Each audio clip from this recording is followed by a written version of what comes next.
자, 인사드리겠습니다. 안녕하세요. 자, 이제 우리 수업 진행합시다. 본 수업으로. 우리 지난주에 오리엔테이션 조금 한번 해봤고 이제 진짜 수업 들어갑니다. 진짜 수업. 지난주에도 진짜 수업했어요. 가짜 수업한 게 아니고. 자, 선생님들 여기 제일 끝에 부동산 공부하고 이렇게 되어 있죠. 거기를 한번 펴봐요. 제일 끝에 나오는 게 뭐가 나오냐면 부동산 공법 이렇게 나와주죠. 자, 간단하게 부동산 공법에 대해서 말씀을 드릴 거예요. 조금 이해만 하면 돼요. 뭐 부동산 공법이 뭐냐 이런 시험 문제는 없으니까요. 자, 우리가 이제 이 공법이라는 것 자체는 물론 헌법이나 국제법 이런 거, 형법 이런 거, 형사소송법 전부 다 공법이에요. 근데 지금 우리가 그런 걸 공부하는 게 아니고 그런 거 이제 법전이 있는 특징이 있는데 우리는 지금 뭐를 공부하느냐면 그 시대적인 상황에 따라서 그때그때 막 급조되는 법률이 있어요. 만들어지고 또 없어지기도 해. 이 법 하나하나에 이런 개별법이. 그런 걸 공부하는 거예요. 그러니까 제가 이 얘기를 했습니다만은 뭐 세월호 특별법을 만들어 가지고 그 진상조사 좀 하자. 그 법적 근거가 있어야 되거든. 그 보상에 관한 문제라든지 이런 것들도 전부 다. 자, 그래서 그 법적 근거를 두고서 일단 모든 진상이 밝혀지게 될 거고, 그리고 거기에 대한 보상이 이루어지게 될 거죠. 그러면 빨리 법을 하나 만들어야 돼. 이게 세월호 특별법이다 해가지고 이제 그런 법이 바로 공법이야. 지금. 제가 이제 세종시에 살다 보니까 세종시는 이제 행정부처가 다 들어와야 되는데 그 법을 제정할 때 말이죠. 법적 근거가 있어야 이제 들어오는 겁니다. 그게 이제 어떠한 법적 근거를 두고서 이게 이 중앙부처들이 다 들어왔느냐? 이게 행정중심 복합도시 건설에 관한 특별법이에요. 그 법을 빨리 만듭니다. 빨리. 이런 게 바로 공법이에요. 개별법. 이걸 공부하는 거예요. 이제 그런 거 법들 중에서 뭐에 관련된 그런 개별법을 공부하냐면 부동산에 관한 이 개별법을 공부해요. 그러니까 이 부동산에 관한 이 개별 법률이 뭐냐? 이제 우리 이제 책을 보면 이렇게 이제 목차가 나와요. 선생님들 목차 이렇게 나와주죠. 목차가 나오는데 목차가 나와주는데 거기 제일 위에 국토의 계획 및 이용에 관한 법률 이렇게 나오죠. 우리 이제 첫 번째가 일단 따라서 한번 해봐요. 국토의 계획 및 이용에 관한 법률. 국토의 계획 및 이용에 관한 법률. 국토의 계획 및 이용에 관한 법률. 좀 길죠? 이걸 뭐라 그러냐면, 이런 걸 뭐라 그러냐면, 법의 제목이다 해서, 제명이라 그래, 제명. 제목이 되는 명칭이야. 법의 제명하면, 이렇게 이제, 국토의 계획 및 이용에 관한 법률 이렇게 되어집니다. 이렇게 이제 워낙 길기 때문에, 요걸,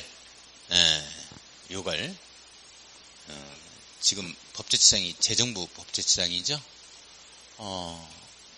그 전에는 이제 이석연 법제처장이 알기 쉬운 생활법령 해가지고 우리 이런 법조문들의 이 법률 용어 같은 경우에는 일본식 용어가 많아요. 왜 그러냐면 이 독일법을 갖다가 일본이 개수를 해서 사용하다가 우리는 이제 일제강점기 때부터 서서히 일본 놈식으로 이 법률이 법조문이 법률 용어가 들어오게 되어지죠. 그래서 일본 거를 갖다 그대로 따 썼다 이렇게 생각하면 돼요. 우리도. 그러다 보니까 법률 용어 자체가 일본식 법률 용어가 상당히 많아요. 그래가지고 이제 우리나라 한글식 요 법률 용어로 좀 바꿔야 되겠다 해서 그 작업을 누가 해 들어갔냐면 지금도 계속 이루어지고 있습니다. 그런 용어가. 이제 이석연 법제처장이 있을 때 그 일을 해 들어갔어요. 그러니까 우리가 이제 법률 용어 중에 좀 뭐 해태하고 이런 얘기가 나와요.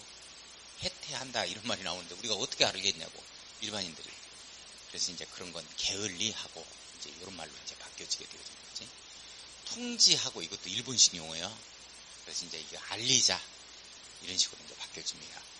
아직까지 좀 혼합해서 많이 사용하기는 합니다만은 많이 이제 한글식으로 많이 바뀌고 있다. 그래서 우리가 이제 읽으면 이해가 갈 수 있도록 그런 법주문을 갖다가 알기 쉬운 생활법령에서 만드는 게 이석현 법제처장이었고, 지금 법제처장은 재정부 법제처장인데 그분은 하는 일이 뭐냐면 이 법의 제목이 되는 명칭입니다. 너무 길어. 이게 너무 길기 때문에 이 양반이 한 건 뭐냐면 좀 줄이자, 좀 줄여. 너무나 기니까. 요즘에 파리바게트 하면은 애들은 빠바 뭐 이렇게 줄이니까 우리도 좀 한번 줄여보자 해서 국토의 계획 및 이용에 관한 법률을 줄였어요. 이걸 줄이려면 어떻게 줄이느냐? 국토 계획 법률 또는 국토계획법 이렇게 줄입니다. 이게 정식 약칭 명칭이에요. 이걸 달리 줄이면 안 돼요.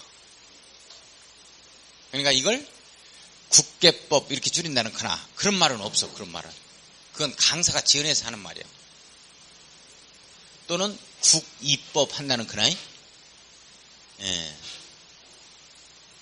또는 국토계획이용법 한다는 거나 이런 거 이제 그런 말 자체는 없어요. 그러나 이게 약식 정식 명칭으로서 법의 제명이 국토계획법률 해가지고 이게 이제 정식적인 정식 명칭으로 이게 살아났습니다. 일단 따르세요. 국토계획법률, 국토의 계획 및 이용에 관한 법률, 국토계획법률. 여기까지 줄여가지고 국토계획법, 국토계획법률 이렇게 되어져요. 근데 이제 우리가 보면 이제 바로 여기서부터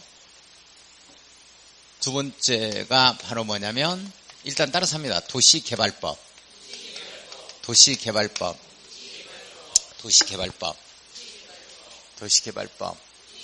요건 이제 약칭명이 없어요.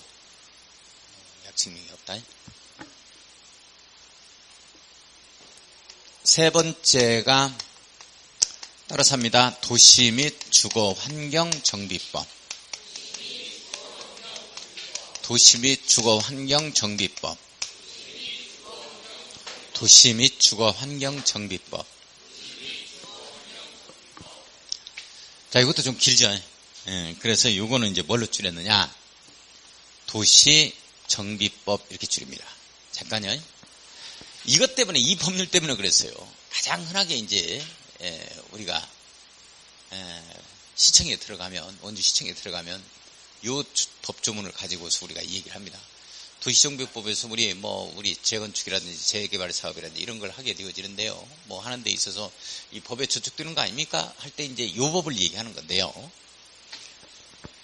항상 이 행정처에서도 뭐라 그러냐면 이걸 이렇게 얘기했어요. 도시의 주관경 정비법을 이 도정법이라고 얘기를 했어요. 도정법. 도정한다는 얘기는 무슨 뭘 갖다가 이렇게 나락을 찢는다, 뭐 이런 말이죠. 쌀로 만드는 과정이 도정한다. 그죠? 껍질 벗기는 거니. 나락을. 그거거든. 그러니까 혼란스러워요. 그래서 이제 이 약식 명칭이 이번에 정식으로 법에 의해서 만들어낸 게 요것 때문에 그랬어요. 요것 때문에. 도정법이라고 하면 절대 안 돼요. 지금 실무에서 담당 공무원들도 이 도정법이라고 하시는 분들이 있는데 지금 정식 약식 명칭이 살아있다는 것을, 새로 생겼다는 것을 지금 모르기 때문에 그래요. 정확히 발음해 줘야 돼요. 도시정비법이라고 해줘야 돼요. 일단 따르세요. 도시정비법.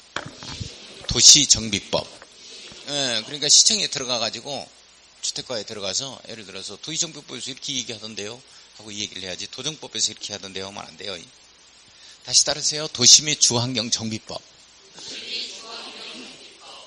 도시 및 주거환경 정비법. 도시정비법.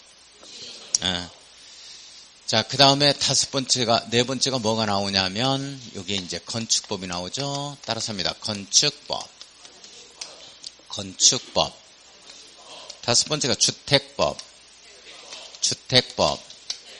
여섯 번째가 농지법.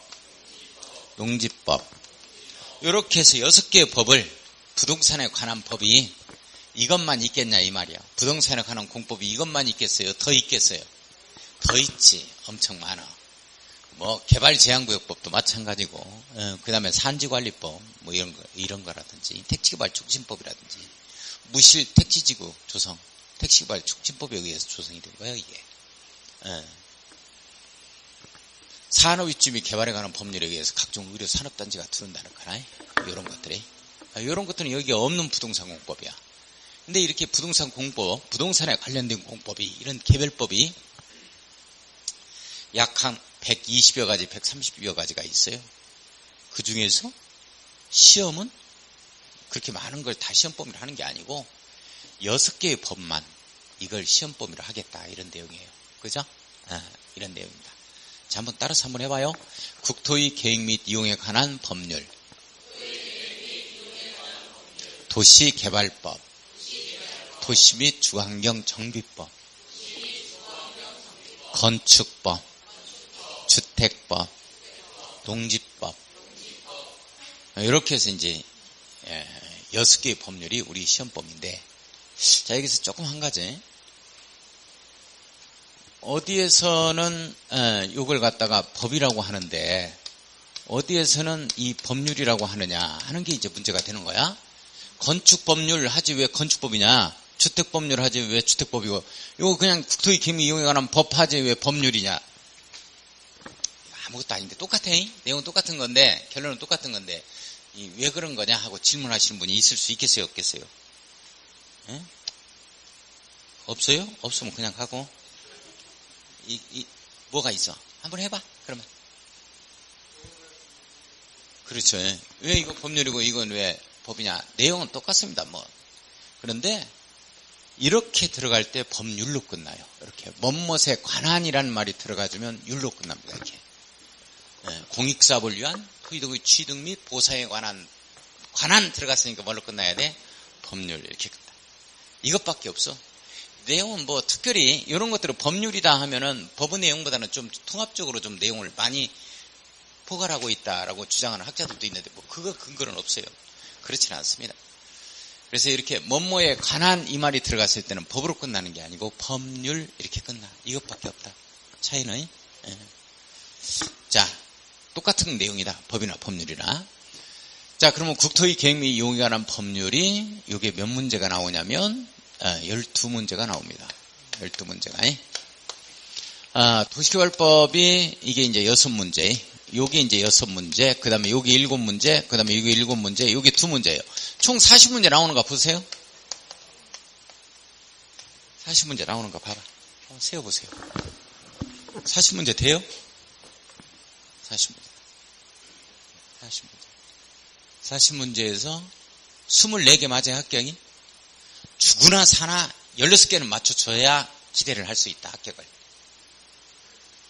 16개. 40점 가락은 면해야 되니까. 내용이 워낙 방대합니다. 실례로, 우리, 지금 공시법 한번 해봤어요? 공시법 어렵죠? 공시법의 내용 분량이 어느 정도밖에 안 되냐면, 이거하고 이거밖에 안 돼요, 분량이. 법 조문 수로 보면, 여기 한 2000조문 정도 가까이 되어버립니다. 그러니까 민법 조문으로 보면, 민법은 용어 자체가 어려워서 그렇지, 민법은 우리 공인중개사 시험 범위가 말이죠, 얼마 안 돼요. 민법 1118조 조문이 다 출제되는 게 아니고, 앞에 103조 반사이질서 법률행위, 여기부터 출제가 되는 거거든. 그 다음에 제일 끝에 친족 상속편, 여기는 또 출제가 안 되고 하는 거니까, 우리가 민법 조문, 출제되는 법 조문을 보면 불과 한 250조문에서 민사특별법 제외하고 한 50조문, 260조문밖에 안 돼요, 법 조문 자체가. 그런데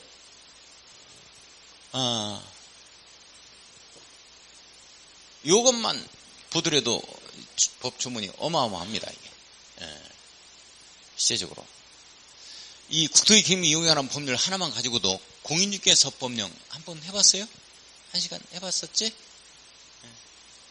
공인중개사법령 교수가 와가지고 공인중개사는 이렇게 듭니다 해서 1차 과목, 2차 과목 다 얘기했어요?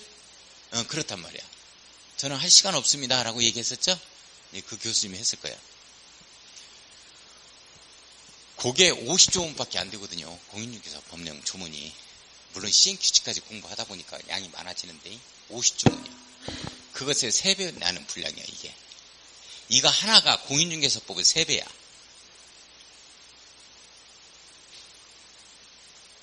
그러니까 실제적으로 법조문 수로 보면 민법 조문의 한 5배까지 됩니다. 이게 양이 워낙 방대해요.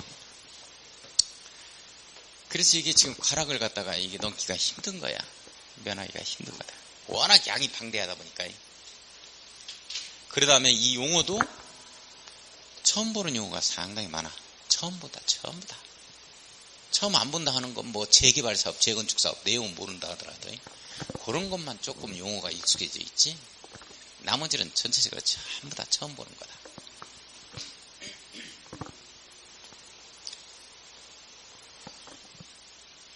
자, 그래서 내용이 방대하다는 거예요. 그래서 이제 제가 누구를 대상으로 하느냐, 대상 여기 누구를 대상으로 하느냐, 요 정도를 대상으로 합니다. 베이비붐 세대 있죠? 베이비붐 세대니까 나이가 지금 50대 중후반부터 시작해서 55년생에서 63년생까지를 베이비붐 세대라고 얘기하거든. 그 세대를 갖다가 포커스를 맞출 거예요, 제가. 그 다음에 60대 초반까지입니다. 초반을 대상으로 할 거예요. 여기 앉아 계신 분은 대상으로 해서 3번까지 이 얘기 하는데 뭔 말인지 모르시는 분 하고, 뭔 말인지 몰라. 2번째 하고, 그래도 뭔 말인지 몰라. 3번째 이 얘기했어요. 그래도 몰라. 비로소 4번째 이야기하면 조금 알아듣는 분, 이분을 대상으로 할 겁니다. 이분을 대상으로 할 거다. 그래서 이분을 대상으로 해서 이제 강의를 하다 보면, 쭉 하다 보면 이제 합격 증수가 나올 수 있도록 보통 이분들이 열심히 하면 공인중개사법령은 75점, 그 다음에 공시세법이 57.5, 그 다음에 부동산 공법이 50점, 이렇게 해가지고 이제 합격을 만들어낼 거예요. 학원에서 열심히 따라왔을 때 이렇게. 자, 그러니까 부담 갖지 말고 열심히 잘 따라올 수 있도록 해야 돼요. 그래서 이제 우리 부동산 공법은 워낙 양도 많고 용어도 생소하기 때문에 처음에 이해라는 것을 할 수가 없어요. 이해하자 하면 말이 안 되는 거야. 이해가 안 됩니다.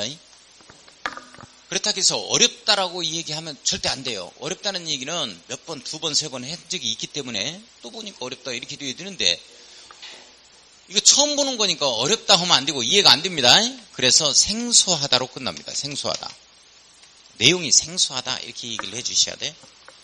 내용이 생소하다.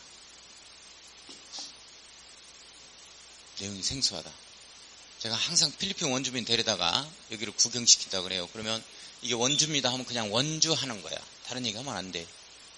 왜 여기는 원주고 인구가 몇만 되고 그런 거 다 할 거거든. 에? 여기에는 원주시 하면 시 다음에는 동이 나와야지.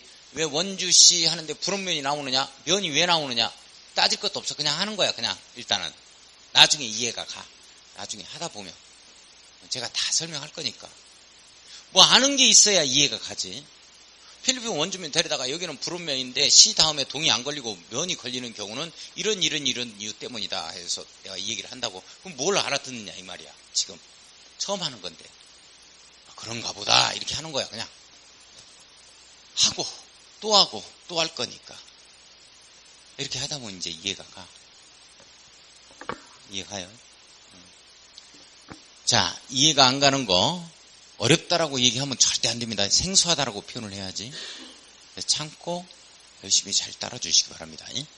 이것이 바로 부동산 공법이 발목을 잡는 과목이다. 이것 때문에 떨어진다. 이것 때문에 떨어져요.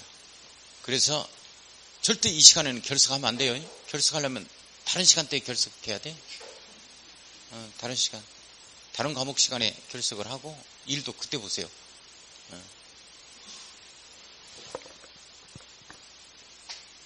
자, 그러면 부동산 공법 6개의 법을 갖다가 우리가 이제 40문제로 출제하는 거야.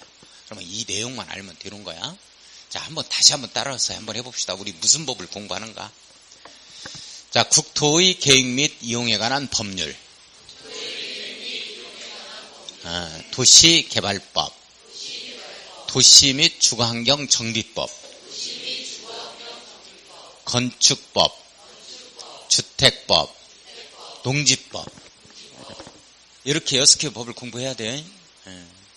이렇게. 자, 그러면 바로 오늘 국토의 계획 및 이용에 관한 법률을 들어갈 거예요.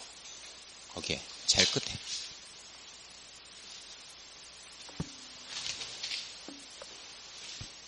자, 여기서부터 이제 공부를 하게 될 겁니다. 자, 여기부터 이제 해 들어갈 건데, 국토의 계획 및 이용에 관한 법률부터 공부를 하게 될 건데, 국토의 계획 및 이용에 관한 법률은 국토이용관리법. 자, 도시계획법이 있었어요. 자, 어렵습니다. 처음 듣는 거니까 와 닿질 않는다. 무슨 말인지 이해하려고 하지 마세요. 뭐 이해할 것도 없어요. 이해가 안 된다니까. 자, 오늘 이제 국토의 계획 및 이용에 관한 법률을 공부할 건데 잘 보세요. 국토의 계획 및 이용에 관한 법률은 국토를 먼저 계획을 잡지는 거요. 그리고 이용하자는 거예요. 이렇게. 예? 이런 거에 대한 법률이요. 그러니까 국토를 계획 잡고 이용하자 그랬으니까 국토의 계획 및 이용에 관한 법률은 각종 무슨 행정계획이 나올 것이라는 거예요. 그렇겠죠. 그러니까 광역 도시계획, 도시군 기본계획, 도시군 관리계획, 지구단위계획, 입주계획, 취수구역계획, 기반시 설치계획, 맨 계획이 나와 이렇게. 그 다음에 이용하는 거니까 무슨 지역으로 이용하자, 도시적으로 이용하자, 관리적으로 이용하자, 맨 이런 얘기가 나오겠지. 무슨 용도 지역, 용도 지구, 용도 구역 이런 얘기가 나온다고. 그러겠죠? 그런 내용이요. 그런 내용. 아무것도 아니다. 아무것도 아니야. 공부 아무것도 아니야. 조금만 이해하면서 접근하면. 자, 그러면 잠깐만. 자, 봐요. 이게 지금 국토의 계획 및 이용에 관한 법률이 언제 만들어지냐면 그때 시대적인 상황에 따라서 없어지기도 하고 생겨나기도 하는 법률을 뭐라 그런다? 공법이라고 한다. 그 중에서도 부동산에 관한 공법을 뭐라 그런다? 부동산 공법. 옛날에는 물건 사고 팔 때 전부 다 오프라인밖에 없었어요. 장에 가가지고 매점에 가서 돈 주고 샀다고 이렇게. 근데 지금은 특히 젊으신 분들은 말이죠. 나도 그 이용을 안는데 저도 가서 눈으로 봐야 돼. 오프라인 세대니까. 근데 지금 젊으신 분들은 뭐 책 같은 건 살 때도 인터넷으로 해가 다 사버려요. 옷 같은 것도 그렇고. 좀 저렴하다 그러던데, 그게? 인터넷으로. 그러다 보니까 인터넷으로 사다 보면은 각종 돈만 챙기고 인터넷 업자가 그 물건을 갖다가 불량품을 보내줄 수도 있잖아요. 그래서 그런 것 등에 대한 옛날에는 없었는데 소비자를 보호하기 위해서 전자상거래에 관한 소비자 보호에 관한 법률을 하나 만들어야 되겠어. 안 만들어도 되겠어요. 그렇지. 이런 게 뭐다? 공법이다. 그건 부동산에 관한 공법이 아니잖아. 그러니까 우리 시험법이 아니라고. 부동산에 관한 공법만 우리 시험법이야. 이런 걸만. 그런 거야. 그런 거. 그런 거. 자, 그렇게 이제 개별 법률이 한 1,500가지가 있어요. 그 중에서 부동산에 관한 공법이 약 한 10% 내외 정도. 그 중에서 이렇게 6가지만 시험법이. 이 6가지 중에서 첫 번째 거 들어가는 거야. 이 첫 번째 거 법이 언제 만들어지냐면 2003년도에 만들어져요. 2003년도. 얼마 안 되죠. 지금으로부터 한 15년 전, 15년도 안 되죠. 한 3년 전이네. 그러면 그 전에는 이 법이 없었느냐?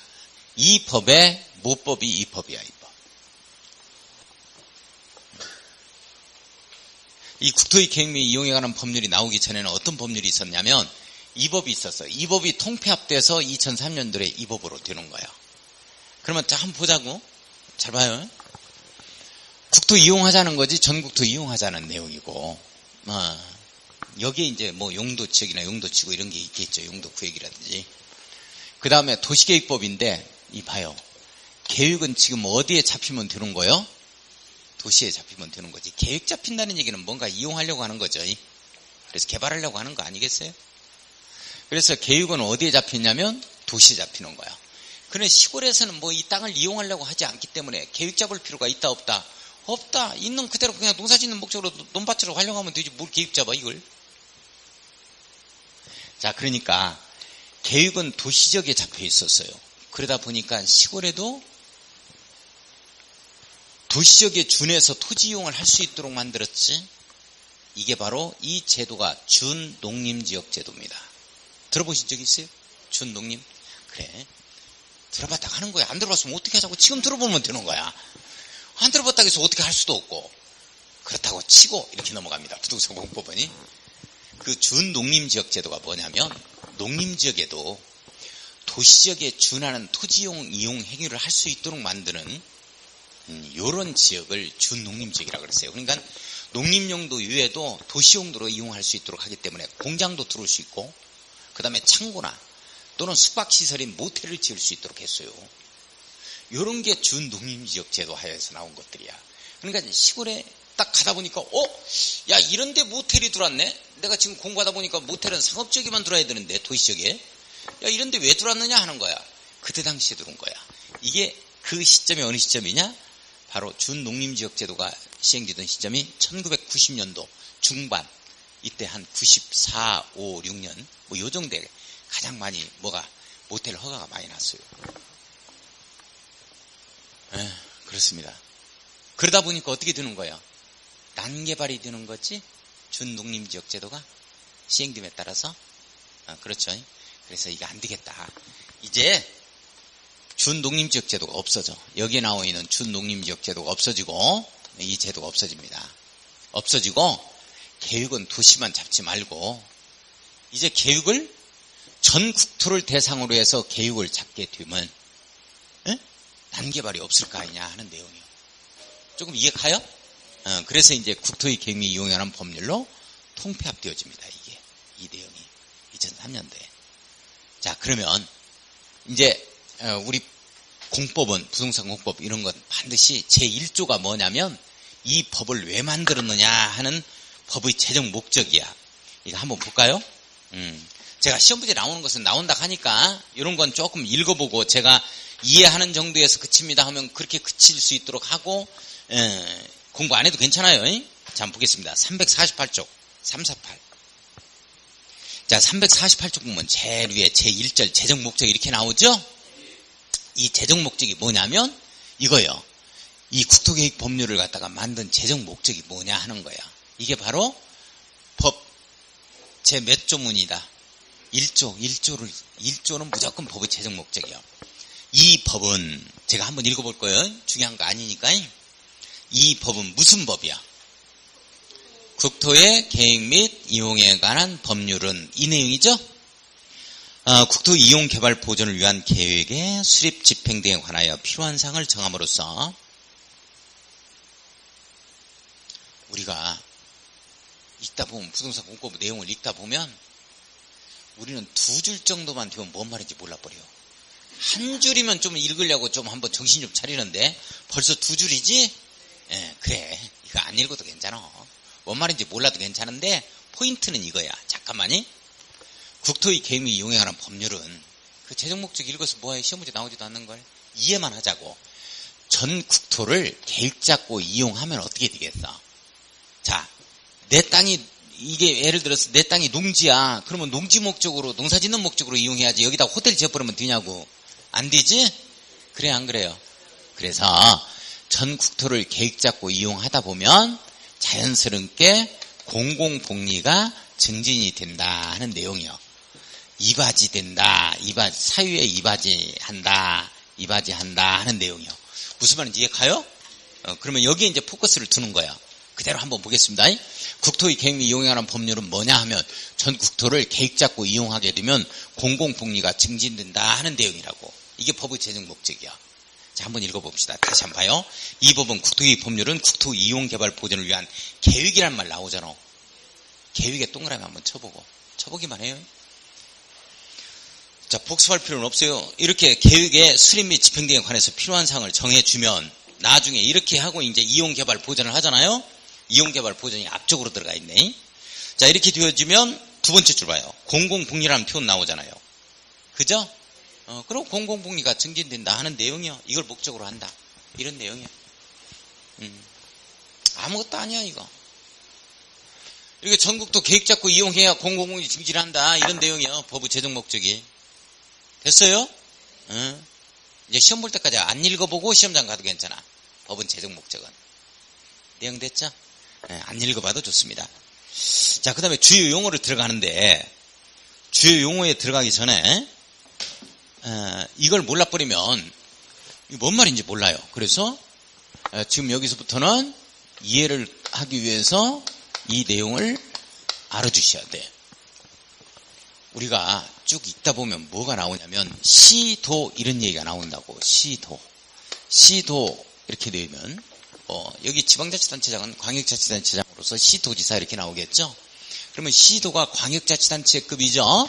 자, 시도가 뭘 얘기하느냐? 지금 여기 하는 거 제가 이해해야 돼, 오늘. 이해 안 하면 이제 읽어갈 때 뭔 말인지 모른다고.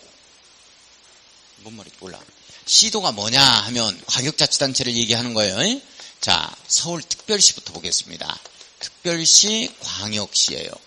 광역시, 그 다음에 세종시, 특별자치시예요. 자치시, 그 다음에 특별자치도, 제주도죠. 그 다음에 도, 경기도, 강원도, 도를 얘기합니다. 여기까지를 시도라 그래요. 됐어요? 질문 없습니다. 딱 여기까지예요, 여기까지. 자, 일단 따라서 합니다. 따르세요. 시도, 광역자치단체, 시도, 특별시, 광역시, 특별자치시, 특별자치도, 도. 다시. 시도가 뭐예요? 시작. 특별시, 광역시, 특별자치시, 특별자치도, 도. 자, 우리가 외울 수는 없으니까 이거 어떻게 다 외워? 뭐 이해하면서 이럴 것이다라고 이해합니다. 하면서 한번 읽어보죠. 자, 시도가 뭐예요? 시작. 특별시, 광역시, 특별자치시, 특별자치도, 도. 강원도, 경기도를 얘기합니다. 충청남도, 충청북도, 전라북도, 전라남도, 경상북도, 경상남도를 얘기하는 거예요. 이 도는. 자, 보겠습니다. 특별시 봐요. 특별시 몇 개나 있어 우리나라? 하나. 서울 있죠? 서울특별시 하나 있고. 광역시 몇 개 있어요? 6개 해야지, 6개. 여기서 이제 한번 보는 거야. 광역시가 몇 개냐, 이런 시험 문제는 없어. 그런 시험 문제는. 그래도 한번 보고 지나가자고. 6개요? 6개인 것 같은데? 자, 6개 나올 겁니다. 한번 보죠.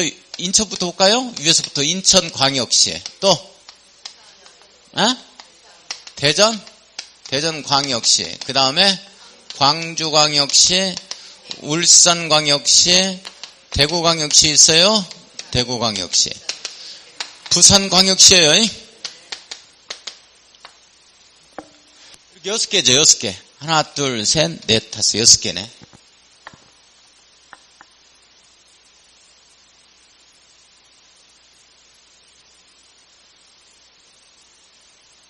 이렇게 있죠?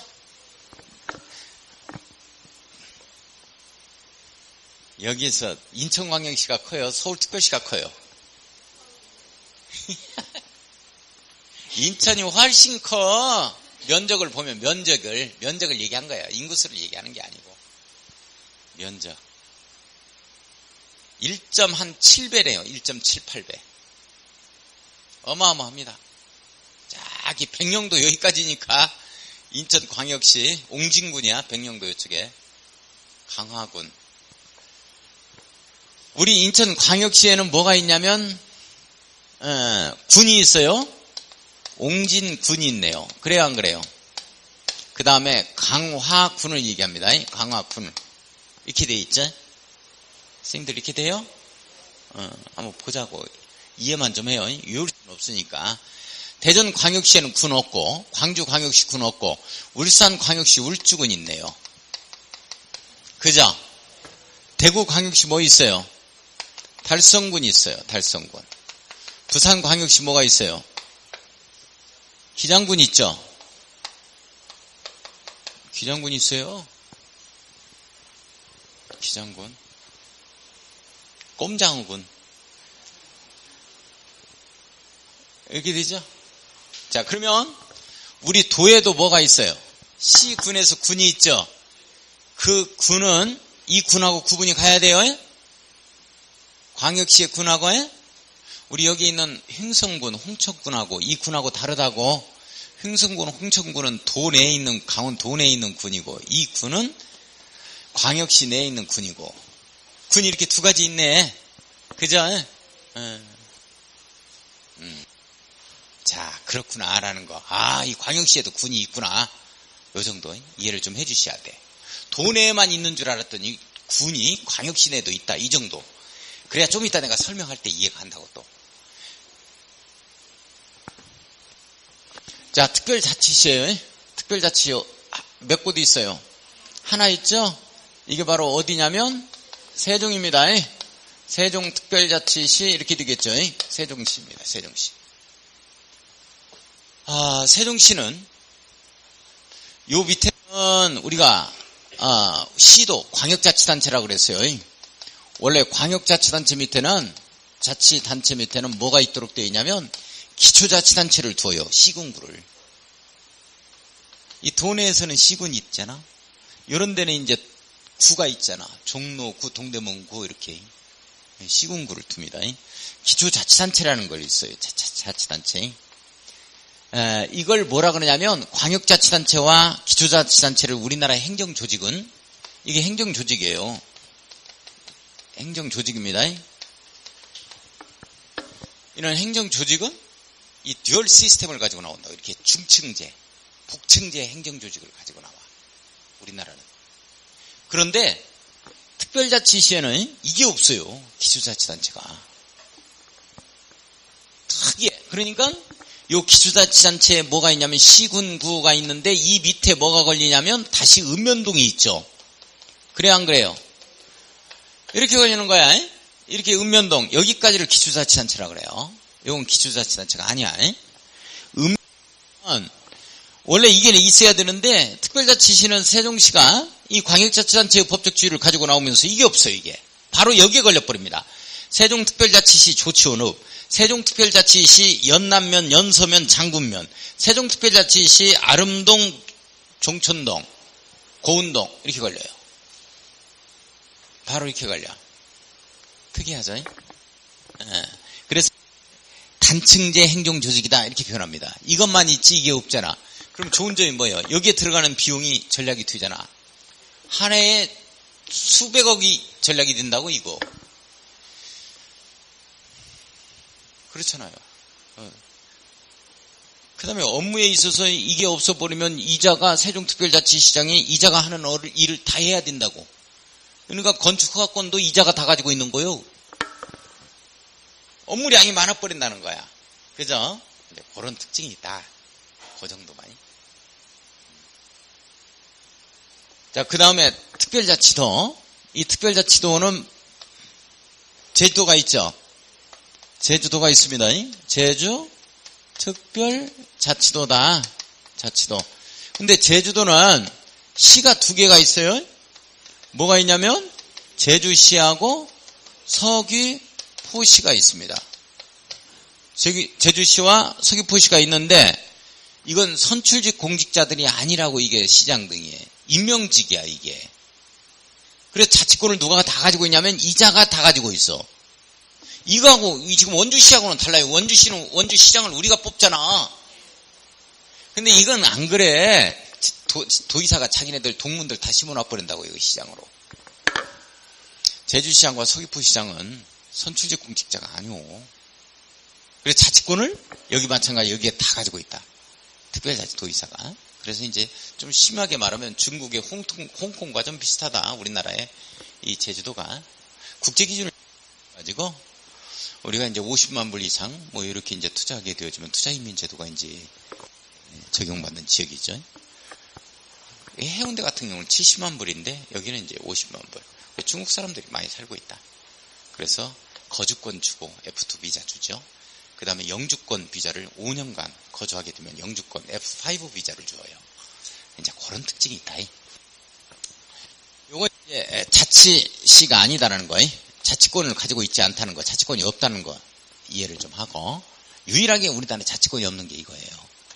이게 선출직 공직자가 아니다 보니까 기초자치단체로 안 봅니다. 요것만 보지. 자, 그래서 우리 자치권을 특별자치시나 특별자치도에서는 이자가 특별자치시장, 특별자치도의사가 자치권을 다 가지고 있다는 거에 이해를 하고, 따라서 건축허가공자가는 누구냐 뭐 하면은 이자가 원래 시장군수구청장인데 특별자치시나 특별자치도에서는 이제 특별자치시장, 특별자치도의사가 허가공자가 된다는 거. 그 다음에 이제 도에는 시군이라는 게 있어요. 시군 있죠? 시군. 시군 이렇게 있어요. 그런데 이제 이 시군에서 시를 한번 보자고. 도 내에서도. 경기도를 한번 볼까요? 경기도 군이 3개밖에 없어요. 28개 시군 중에서 군이 지금 남아있는 게 경기도는 군이 3개밖에 없어요. 양평, 연천, 또 하나가 어디죠? 가평. 이렇게 해서 3개밖에 없어요. 전부 다 시야. 그래서 경기도 가면 차 타고 가다 보면 시시해. 너무 시가 많아서. 안 했어야죠. 자, 경기도 보면 잘 보세요. 시를 볼까요? 시군이 있죠. 경기도에 수원시 있어요. 수원시, 뭐 용인시, 뭐 성남시 막 이렇게 있죠. 자, 그러면서 뭐까지 있냐면 양주시, 의정부시 이런 게 있죠. 예? 과천시 이렇게 있어요. 김씨, 이씨 또 살고. 안 해야지. 그러면서 이제 경기도에 이렇게 시가 있고, 이렇게 시가 있고, 이렇게 시가 있고, 그 다음에 이제 군이 있다. 군이 있어요. 군이 있다. 시 있고, 군이 있다. 군이 양평군, 그 다음에 연천군, 가평군. 이 3개밖에 없어요. 이렇게 있지? 근데 여기 잘 봐야 돼. 선생님들 여기 잘 봐요. 보고 잘 이해해야 돼. 수원시가 인구가 100만이 넘어버렸죠. 고양시도 넘고 성남시도 넘고 다 넘었어요. 이렇게 인구 50만 이상이 되는 이런 시, 수원시에는 뭐가 또 있어요? 자치구는 아니지만은 장안구, 팔달구, 영통구 구가 있죠. 그다음 용인시에도 천인구 있고 수지구, 기흥구 있어요. 성남시에도 구가 있죠. 분당구. 네? 또 무슨 구 있어요? 성남시에. 생각 안 나면 이리 치고 저리 치고 해버리죠. 재미없고. 구가 있죠. 이렇게. 이 구는 우리 여기에서 나오는 특별시나 광역시 구하고는 달라요. 이 구는 자치구지. 종로구청장, 동대문구청장, 인천광역시 남동구청장 우리가 뽑는다고 선출직 공직자예요. 그러나 이 구는 우리가 선출직 공직자가 아니에요. 자치권 가지고 있는 게 아닙니다. 시장군수구청장 하면 이 시장을 얘기하는 거야. 수원시장 이렇게. 자치구가 아니에요. 여기에 우리 선출직 공직자가 아니다. 자, 그 다음에 의정부시 인구 40만입니다. 시장, 양주시장 전부 다 과천시장 우리가 뽑아요. 과천시 인구 7만입니다. 양주시도 한 뭐 몇만 되겠죠? 뭐 인터넷 해보면 나올 거예요. 인구 얼마 된다고. 잘 보세요. 우리가 행정법에 보면 이 도시가 있는데 이 도시가 있어요. 도시가 있다. 이 도시가 자, 대도시, 중도시, 소도시로 나누어요. 도시 종류를 보면 지방자치법에서 이렇게 나눕니다. 도시를 몇 가지로 나눈다? 3가지. 대중소로 나누죠? 그러면 대도시는 뭐냐? 우리나라하고 일본입니다. 우리나라하고 일본 놈들은 우리나라는 이렇게 인구수에 따라서 면적 상관없어요. 면적 상관없습니다. 인구수에 따라서 이 대중소를. 그러면 대도시는 인구가 얼마 이상이냐? 인구 50만 이상을 대도시예요. 인구 50만 이상을 대도시라고 합니다. 수원 대도시예요? 예, 의정부는 대도시 아니죠. 그 다음에 과천은 대도시 아니죠. 원주는 대도시 아니다. 이렇게 되는 거야. 서울은 대도시이다 아니다. 대도시다. 인구 50만이면 무조건 이상이면 대도시죠. 부산은 대도시잖아. 인천광역시 대도시고. 그렇죠? 이해 가요? 대도시라는 개념은 인구 50만만 넘으면 돼. 광역자치단체가 됐든지 기초자치단체가 됐든지. 에? 자, 중도시 개념은 인구가 20만 이상, 50만 미만이에요. 여기에 해당되는 게 의정부시 대표적인 게입니다. 원주가 중도시입니다. 원주 한 30만 되죠?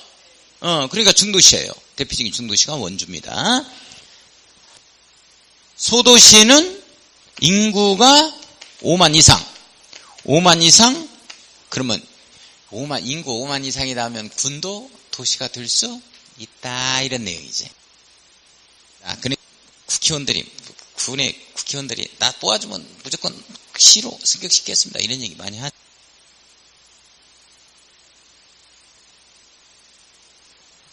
(20만) 미만.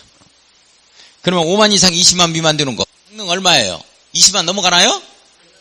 안 넘으면 소도시에 해당이 되겠네. 과천 대표적인 겁니다. 7만 6천.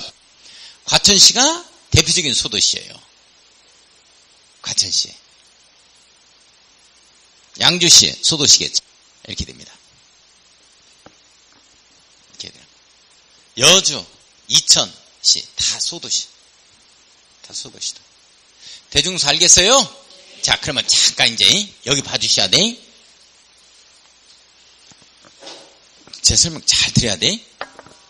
어떤 말이 나오냐면 우리가 쭉 보다 보면 시도, 대도시, 시도지사, 대도시, 시장 이렇게 나오는 거야. 이런 말이 나와. 시도, 대도시 또는 시도지사, 대도시장 이런 말이 나옵니다. 자, 우리 시도 하면은 그대로 한번 써보겠습니다. 시도 하면 어떻게 되냐면 특별시, 광역시, 특별자치시, 그 다음에 자치도에 자, 도 이렇게 되겠죠? 여기까지가 시도예요. 자, 그러면 대도시 한번 써보겠습니다.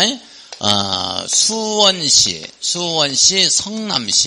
성남시, 무슨 놈의 안양시, 그 다음에 고양시, 그 다음에 부천시, 뭐 안산시, 뭐 이렇게 해서 있겠죠?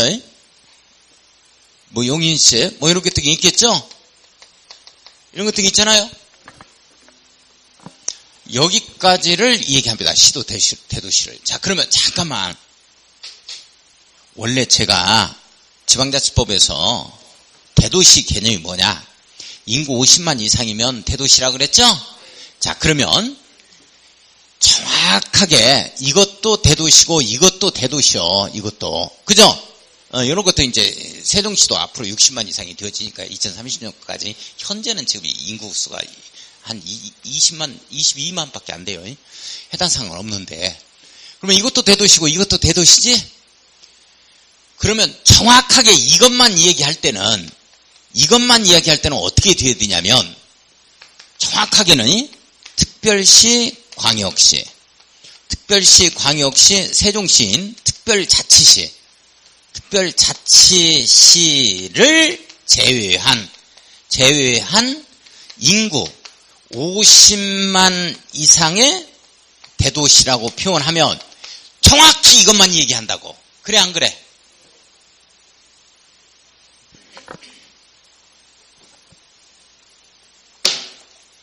이해 가요? 그러면 진짜 그런 말이 나오는가 한번 볼까? 그런 말이 나오는가 한번 보기만 합시다.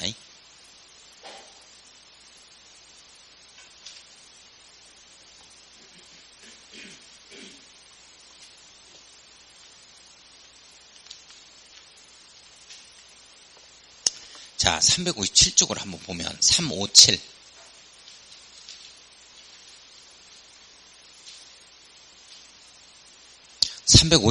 잘 밑에 결정권자라는 표현이 나와요. 선생님들 나와요? 그런데 원칙, 거기에 원칙 찾았어요? 두 번째 줄 보세요. 다만 대도시, 가로 열고 서울특별시와 광역시 및 특별자치시를 제외한 인구 50만 이상의 대도시다. 이 말 이해 가요? 그러면 이때 대도시는 수원시, 성남시를 얘기하는 겁니다. 그렇죠? 원래 막연하게 그냥 대도시 하면 서울시와 부산 다 포함하니까 성남시와 용인시 이런 데를 얘기하려면 어떻게 해야 되느냐? 정확하게 표현하려면 이렇게 표현해야 돼요. 이런 거. 이런 걸 제외한 인구 50만 이상의 대도시. 이게 수원시나 성남시를 얘기하는 거다. 도내에 있는 시 중에서 이걸 얘기하는 거야. 자, 그래서 앞으로 이것도 길잖아. 이것도 길으니까 그냥 시, 도, 대도시 하면은 성남시, 수원시까지 포함한다. 이렇게 잡으면 되는 거야. 시, 도지사, 대도시장 하면 특별시장, 광역시장, 특별자치장, 특별자치, 도지사, 그 다음에 수원시장, 성남시장, 안양시장, 고양시장 이런 자들을 얘기한다. 이렇게 이해를 하자고. 이해할 수 있겠어요? 이제 이런 얘기가 계속 나와. 이런 얘기가. 법조문에. 자, 이런 것도 또 구별하기가 좀 힘들죠?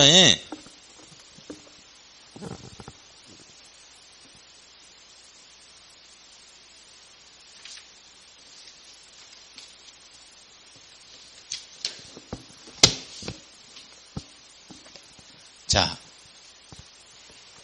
원래 이제 요거 하나만 얘기하고 좀 쉬게요. 쉬자 이 얘기를 했을 때 정신이 번쩍 든다. 그렇지 않으면 눈 감고 있으니까 이거 하나만 얘기하고 좀 쉽시다.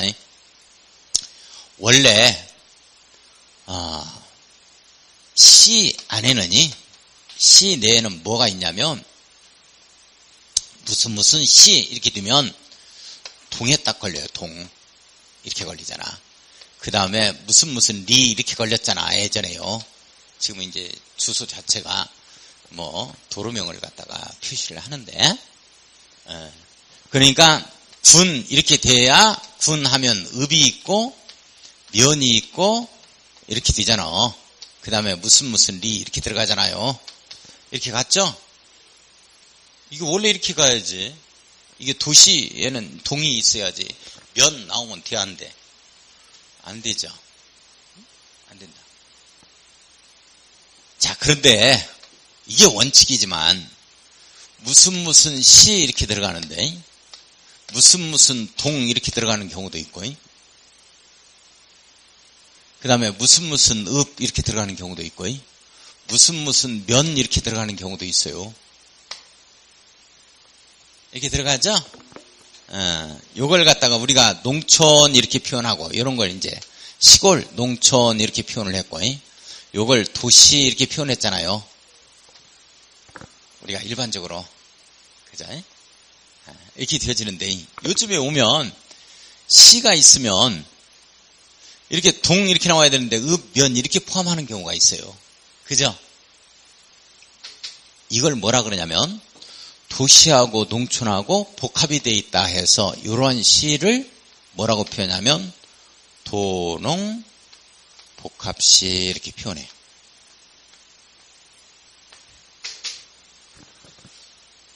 도농 복합시 이렇게 표현해요. 이게 언제 탄생이 되느냐? 도농복합시가 정확하게 1995년, 이것도 이제 기초자치단체 풀뿌리 민주주의 시작점이죠. 1995년에 도농복합시가 이게 나오기 시작합니다. 전국적으로 지금 도농복합시가 몇 개 도시가 있냐면 55개 도시가 있는 걸로 제가 알고 있습니다.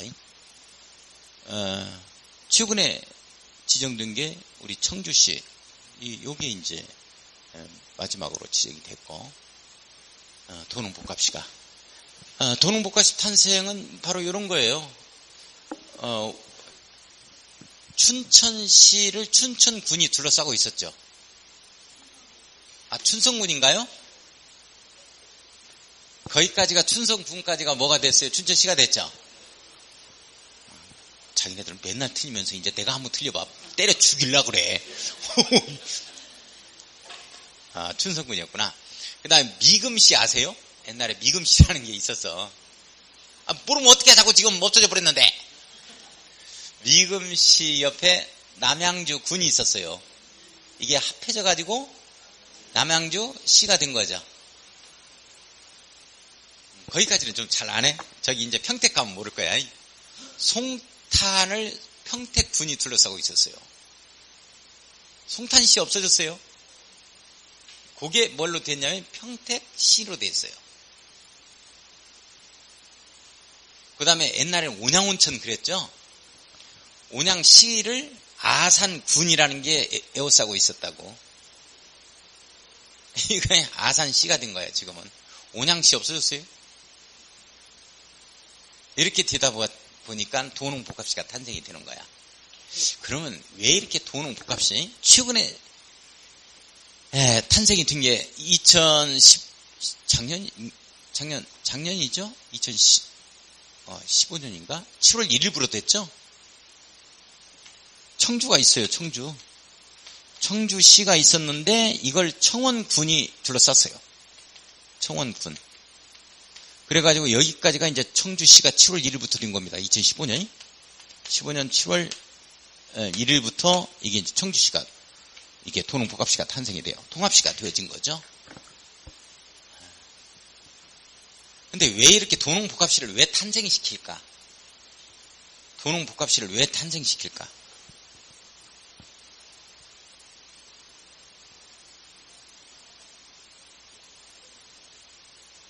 예산.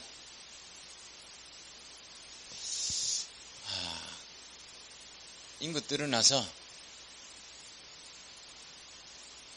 뭐 어차피 뭐 여기 떨어지는 예산 그거 합하는 것 정도밖에 안 될 건데 그것도 미미하고 뭘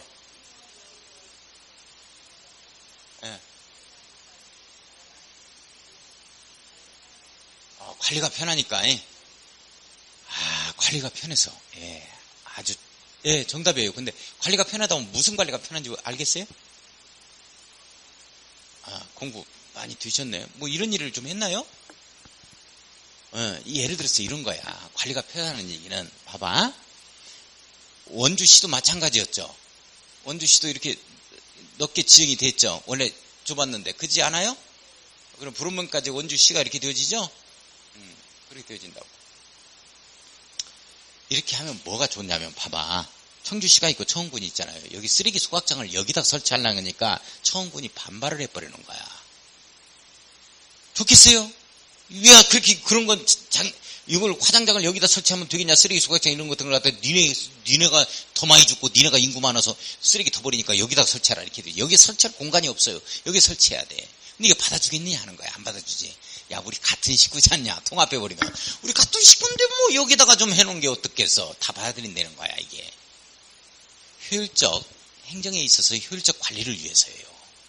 이게 출범하는 도농복합시가 출발되는 이게 첫 번째 이유입니다. 이게 그 다음에 전략 차원이거든. 비용을 갖다가 아끼자는 차원이에요. 그러면서 도농복합시가 출발돼. 이 행정관리, 편리한 행정관리죠. 편리한 행정관리. 행정의 관리에 있어서 편의성 때문에 그렇다. 행정관리 편의성이죠. 편의성 때문에 이게 되고, 두 번째는 비용에 있어서 절감해요. 이게 무슨 말이냐? 비용 절감을 시키기 위해서 도농복합시를 탄생시켜버리는 거야. 이게 뭔 말이냐면 봐봐. 군이 있잖아요. 군이 인구 수치가 뭐라 그랬냐면 5만 이상이면 시가 된다 그랬어요. 대체적으로 다 돼. 그러면 군이 5만 이상이면 시가 되어지면 이것들이 전부 다 행정 개편이 이루어져야 된다고. 군청이 시청이 됩니다. 이게 늘어나야죠. 늘어나면서 각종 동사무소 상교 모두 할 거 아니야. 이러면 비용이 어마어마한 거야. 그러니까 이게 늘어난다 하더라도 어차피 청주시인데 뭐 니네 청원시라고 하지 말고 우리 시 청주시로 해서 이렇게 하자 이렇게 되어지는 거야. 여기에 들어갈 비용을 여기서 땡겨 쓰는 거예요. 지금 청주시에서. 그러다 보니까 비용도 절감되고 그리고 각종 이제 민비시설과 핀피시설을 설치하는 데 있어서 아주 용이롭다. 이게 같은 식구인데 뭐 이렇게 되는 거죠. 근데 이런 데서는 청구 같은 데서는 청주시하고 통합하는 걸 좋아해요, 안 해요? 안 한다니까. 왜 그러냐면 여기는 청구 같은 경우는 노인수당이라든 뭐 복지제도가 아주 잘 돼 있었던 거고 여기는 좀 마이너스가 좀 됐던 거예요. 세수가 지방 재정이 여기는 좀 남고 여기는 좀 부족하고 하니까 예를 들어서 사탕 여기는 10개 있고 사탕 3개 가진 놈이 사탕 10개 가진 놈하고 합해가지고 같이 먹자 그러니까 좋아하냐고 이게. 싫어했지. 이제 요런 이유 때문에 이런 도농복합시가 탄생이 되어지는데 요게 바로 이제 무슨 시 다음에 동뿐만 아니라 이렇게 면, 읍까지도 이렇게 걸린다는 점이 이런 거 이해하고 자 조금 쉬었다가 자 그러면 정식 이제 진도 나가겠습니다. 좀 쉬었다 하죠.